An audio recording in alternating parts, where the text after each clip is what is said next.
Hi friends, welcome back to our channel பசியும் ருசியும்.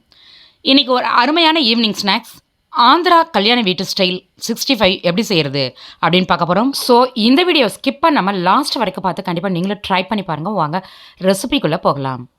முட்டைக்கோஸை clean பண்ணி வாஷ் பண்ணிவிட்டு இந்த மாதிரி கொஞ்சம் பெரிய துண்டுகளாக நறுக்கி எடுத்துக்கணும். இது கூட 1 ஸ்பூன் ப்ளைன் மிளகாய்த்தூள், 1 ஸ்பூன் கரம் மசாலா, 1 ஸ்பூன் மல்லித்தூள், 1/4 ஸ்பூன் மஞ்சத்தூள், தேவையான அளவு உப்பு, 2 ஸ்பூன் இஞ்சி பூண்டு விழுது, 1 ஸ்பூன் கடலை மாவு, 2 ஸ்பூன் சோள மாவு, 3 ஸ்பூன் அரிசி மாவு, 4 ட்ராப்ஸ் லெமன், கொஞ்சமாக தண்ணி சேர்த்து நல்லா மிக்ஸ் பண்ணிவிட்டு ஒரு 10 நிமிஷம் ஊற வச்சுக்கணும். நீங்கள் விருப்பப்பட்டால் இது கூட சோயா சாஸ் சேர்த்துக்கலாம். பட் நான் இன்றைக்கி சேர்க்கலை.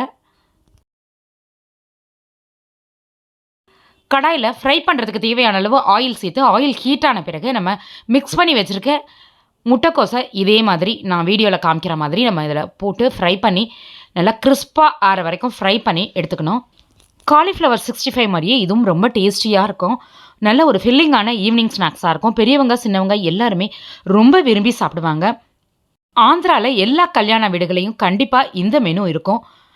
இந்த மாதிரி நல்லா கிறிஸ்பாக ஃப்ரை ஆன பிறகு எடுத்துகிட்டு மீதம் இருக்கிற முட்டைக்கோஸ் எல்லாத்தையுமே நம்ம ஃப்ரை பண்ணி எடுத்துக்கலாம். மெஷர்மெண்ட்ஸ் எல்லாமே கரெக்டாக போடுங்க. தண்ணி நிறையா சேர்த்துட்டோம் அப்படின்னா மேலே ஒட்டாது மசாலா.